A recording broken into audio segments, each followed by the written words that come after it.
Қайырлы күн баршаңызға. Бүгін осындай үй жағдайында жасалынатын барни жасайтын боламыз. Балаларыңызға дүкеннен сатып алмай-ақ осылай үйде дайындасаңыздар болады. Мен балаларым барлығын осындай дайындап берем. Дүкендегі барниға қарағанда бұл барни зияны аздау, пайдасы көптеу. Не қойытылған сүт, вареники салсаңыздар болады салмасына, бірақ мен салмадым. Керек заттың барлығын описание бөліміне жазып қалдырдым. Бізге ең алдымен екі осындай жұмыртқа, оның үстіне өлшеп алған қантымызды саламыз. Осылай қантымыз бен жұмыртқамызды миксердің көмегімен миксерлейміз. 1-2 минуттай миксерлейміз, яғни кішкене көтерілгенге дейін.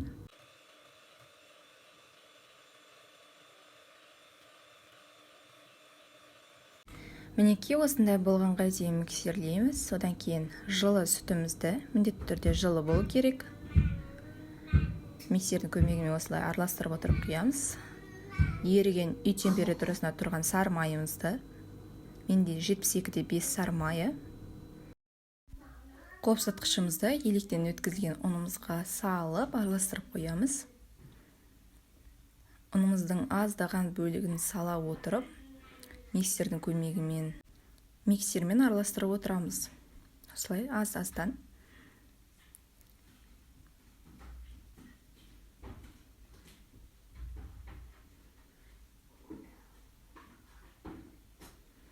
Мінекей бізде барлығын ұнды салып болдық. Осындай сұйық теста шығады. Бір 5 қасықтай немесе 6 қасықтай бөлігін пиалаға салып аламыз ыдысқа. Оған мен үйде бар какаоны қостым. Яғни Несквиктің какаосы болды менде. Осындай 3 қасықтай қостым. Бұл бізге қажет болады қолына, аяғына және мұрнына, құлағына.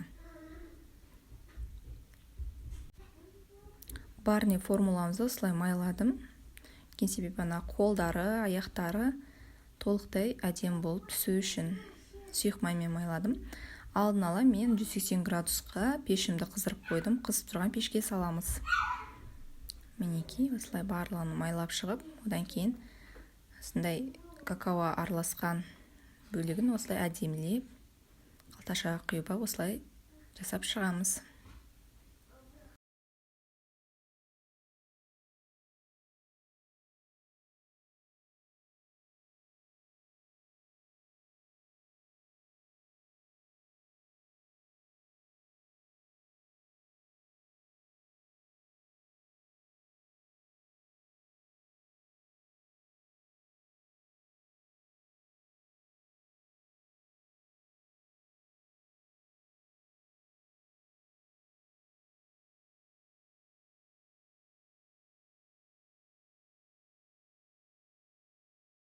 Мінекей осылай барлығын әдемілеп құйып шығамыз. Менде барлығы көріп тұрғандай 6 және одан кейін 4 шықты.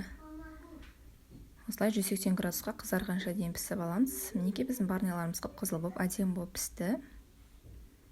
Мен сіздерге алып көрсетіп жатырмын. Және де осы барниді сыйлыққа ұсынсаңыздар да болады. Мен сізге көрсетейін тағы да бір лайфхак.